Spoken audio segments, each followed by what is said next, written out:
listeners, you're on today with Yunyun, and this is State of the Pod.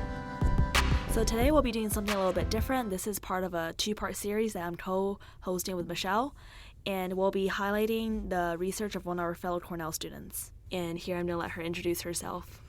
Yeah, so thanks for having me. My name is Vivian Kiniga. I'm a senior and also a master's student in information science at Cornell University, and my concentration is user experience, and I'm happy to be here.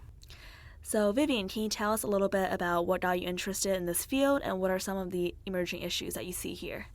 So I'm taking this class called Computing Cultures, and we just discuss about various things that are relevant to the society, how computing interacts with cultures. And we've been doing so many things in terms of data, in terms of rating systems, and I specifically got interested in this because this was a huge portion of our class material that we're doing, and that's how I ended up writing the paper that you're going to discuss today. Yeah, so it's a great piece called Evils of Computing, Algorithm Bias. It can be found on Medium, so definitely give it a read if you haven't had the chance yet. We'll have all the links up below the podcast. So Vivian, can you first tell us a little bit about the Judo photos taste, what that entails, and how you first came across it yourself? Yeah, so in this class we're required to come up with a case that is pertinent to the right topic we're in, and I was interested in algorithm bias, and my friend who's currently studying MIT was trying to help me also write this paper, and she told me about this researcher called Joy who works in specifically algorithm bias, and one thing led to another, and I came across this specific case.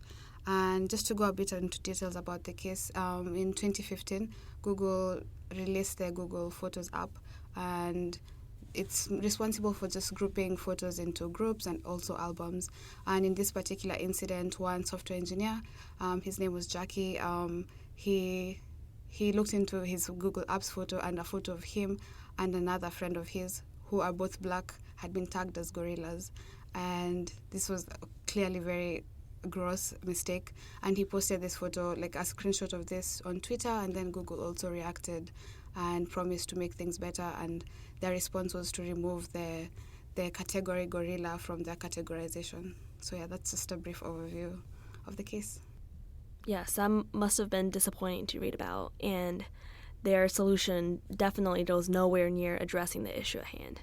So from your research, what do you think are the contributing factors leading to their response? And what does this say about the current shortcomings in algorithmic data, as well as facial recognition technology? Yeah, so one, that response was probably they were just panicking, but it was such a also gross response to the situation, because removing a category of gorillas is not answering the inherent bias in the algorithms. And just a brief overview, what actually happened is that they used homogeneous data sets, which resulted in people of color, especially now black people, not being able to be recognized as people and being tagged as gorillas. So them removing the category was not a solution to this. And I guess it just shows that either one, the company themselves don't understand their own mistake, like what happened, what resulted in this mistake, and also it just shows that they don't realize how important such biases currently are, because AI are just not being used to open my iPhone X. AI's facial recognition, AI is being used in law enforcement, is being used in different sectors in the hiring processes. So yeah, that's a bit of summary. I don't know if I answered your question. Yes, you certainly have. So in your paper, you really organize it in two different sections. You talked about the contributing factors as well as the long-ranging implications. So let's go in that order as well. Okay. So yeah, you mentioned in your paper that these algorithmic systems rest on like this process of categorization, which you mentioned earlier. Yeah.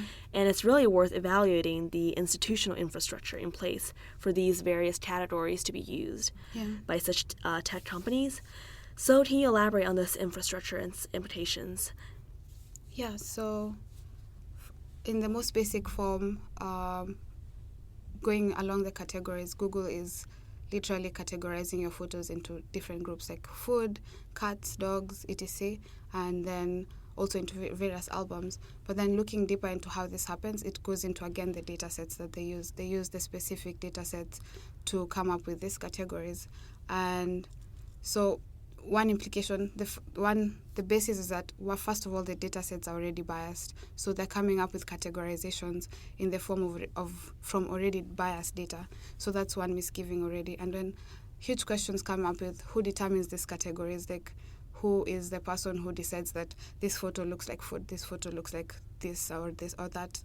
And then this also goes back into we as humans are the ones determining this, are the ones coming up with these algorithms, and an algorithm can only be as good as me who's coming up with this algorithm is. So if I have biases in coming up with these categories, these biases will seep into the algorithms that determine these categories. And again, this mode of categorization that shows the biases in our current society was also present in the research that I spoke about in the paper that comes from Bauer.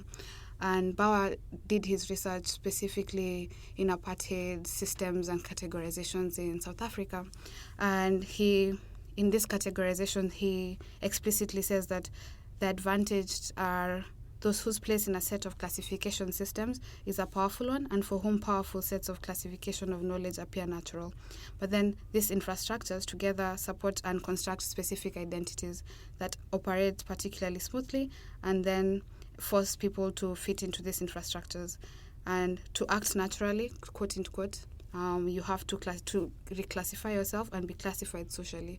So this is just big words, but then essentially he's just saying that this categorization comes from our society, and the categorization leads to advantaged groups and disadvantaged groups. And in tying back this to my case, the people of color placed in these categories now in the Google photos, the black people were categorized as gorillas, and in this case, this is just photo tagging. But then, if we think about hiring processes, or we think about even law enforcement, we just wonder which categories will they be placed in. Yeah, that's very interesting. And I think we as a society has definitely become more aware of the dangers of labeling as well as categorization. But then when it comes to these algorithms, computer scientists are essentially asked to make that same decision. They're asked to essentially make those categorizations. And yeah, that really brings me back to one of my earlier questions. You mentioned this idea of biased data sets. What does that mean? So in this case, they used data set that was homogeneous in terms of it was more white than any other race. So racial representation was not present. But in a broader sense, data is inevitably biased in terms as in such that there's no raw data. The Google, they were biased in terms of there was no representation. That's yet another way data sets are biased, because they lack representation, either not necessarily only racial bias, but then also gender bias, as also discussed in the paper, or any other form of bias, but that does not make the data a wholesome representation of what they're trying to solve. Right. I think in your paper you definitely addressed the overrepresentation of predominantly white males. Yeah. So from your research, is there any immediate solutions or steps to address this issue? That's a good question. I've been thinking about this, and personally, I don't know. I'm tempted to be like, yes, we can just make the data sets less biased, less white, but then that's a very idealistic solution. So I guess my immediate solution would be just that researchers and companies that are using data and different data sets, to recognize that yes, the data that they have and the data sets are biased inevitably. So they should just question themselves in terms of how do they alleviate these biases, especially to the targeted groups. Like, how do they ensure that the assumptions that they're applying to the data are not disadvantaging more the targeted people who the data is already biasing against. When I first read this paper, I was also pretty confused about why there hasn't been more of a push to diversify these data sets. But maybe Vivian's response to this next question can offer some more clarity. So you mentioned this idea of path dependency in your paper. Can you walk us through what that means and how that contributes towards biased data sets? Yeah, so In the most basic form, path dependency is the idea of using the same data sets to determine whether the new algorithm or the advanced technique that you've come up with is better, and which actually makes sense. For example, if I come up with an app today and it's really bad and the users hate it, and I want to come up with a new one, it makes sense to use the same data so that I can say it's better. In what way is it better? Because if I just use a different data set, the question will be, is it really better, because you're using different data sets. So this is the idea that different techniques in the technologies, different algorithms in the technology space use the same data, which tends to be biased, to come up with better, quote-unquote, solutions. So is it really better? I don't think it's really better in the terms of the bias is still carried on to the, quote-unquote, better algorithm. So path dependency offers companies a way to measure like this progress, like they have to choose the same. Yeah. Okay. Exactly. So it's a way to measure their progress in coming up with new technology. Interesting. And that's how it promotes the spread of bias, because we're still using the same data sets to quantify or to measure our success. Right. So your essay definitely raises a lot of these wide-ranging concerns stemming from the bias in the data sets. Would you mind walking us through how the discriminatory nature of facial recognition technologies might look like in the workplace and also in the hiring process? Yeah, so companies are now using facial recognition techniques in their hiring process, which I actually didn't know. I found out about this when I was doing my research. And so people will upload their videos during the hiring process, and they use the technique to determine different fits, such as, are you a good fit in terms of cultural fit? Is your personality good enough for the company, or is it a fit for the company? And also skill sets wise, whether you as a person are fit to work in the company. Wow, so it really seems like these companies are looking for very subjective traits. And how are they measuring that through these algorithms? Yeah, so I'll just go through every step. So in terms of personality screening, they map the tiniest shift in either your eye, your mouth, and in just your facial expression when you're just answering the questions, and they relate that to emotions, such that if maybe I cringed, they're like, oh, she's not confident, or if maybe I did something that they related to the data set, they're like, oh, maybe she's a confident candidate, and based on that, they determine whether you're good or not a good fit. In terms of the cultural fit, they also come up with an ideal, quote-unquote, company face, and then they analyze the candidates based on this ideal face of the company. So you mean to say that the companies are not even trying to hide the fact that they're looking for these subjective traits, this ideal face? Like, yes. Now they have a program in place to get that done. Wow. Yeah, but then also ideal face is just putting it very shallow, but then ideal face can mean even while you're talking, how you're expressing yourself. So basically, yes, but then they think they're doing more than that by analyzing your facial expressions. But then how this again ties in with the algorithm bias is that, since if you're using homogeneous data in these tools to come up with the ideal face and to come up with the ideal personality and the ideal cultural fit, all this quote-unquote, you can barely, since the algorithm can also barely recognize Black people, specifically Black women, then how then can these tools not be biased is the real question. So they're inevitably biased in all these senses. Right, thank you. Yeah. So you mentioned also that this discriminatory nature can lead to behavioral changes for disadvantaged groups specifically. Mm-hmm. Yeah. Can you tell us about, of course, why this could be problematic and how that process goes about? Yeah, so this is very problematic because, going back to Bauer's cases, you're forcing people of color to reclassify themselves in order to be in the society, in order to have jobs, in order to even earn a living. So that's very problematic in itself. And even if this didn't depend on they didn't need to do this to earn a living, this was still problematic. Having to change yourself to fit what the society characterizes as normal, quote unquote, is problematic in itself. And how this happens is, since the mannerisms that are quoted to be the ideal face of the company, the personal fit, are mostly white mannerisms due to the data sets and also just the cultural and the societal views, then the people of color and the black people specifically are forced to conform, to have white mannerisms so that they can get a job. Yeah. So how do these people learn to adapt or learn these behavioral changes? How do they know what companies are looking for to respond to them? That's a good question. Maybe just they go through the people that have been hired, seeing, it's just the way, if you're trying to get into a job place, you'd go through the interview questions and try and answer the questions the way people maybe on Glassdoor answered. So it's along the same processes. So people will go through the website, look at how people who've been hired look like, and when they're uploading their video screens, probably try and act the same or look the same, and also just asking them what they did, and then probably fitting or making their method of talking or just as their being as a person fit that, so that they can get the jobs.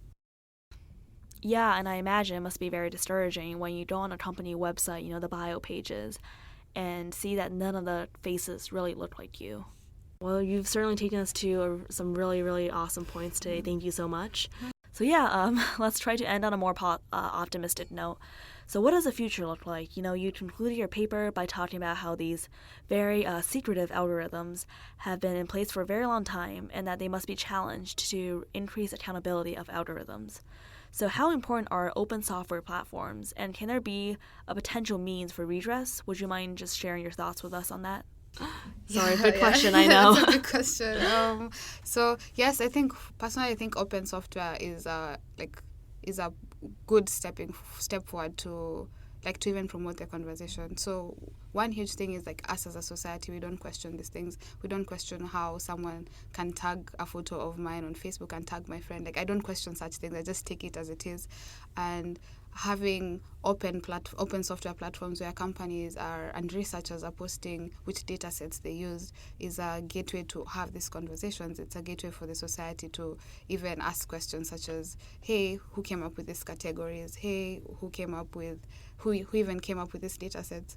But then with that said, I just think that's a small part of the solution. The solution is the whole spectrum of us as a society not holding the companies accountable, and by using the open software, maybe us will be interested in engaging in conversations of how this algorithm affects us and which people are being affected. But then also the tech companies have a huge responsibility of just evaluating the technologies that they're producing, evaluating the assumptions that are going into these technologies, evaluating the effects such as forcing mannerisms on different groups and other huge effects that I can't even begin to mention.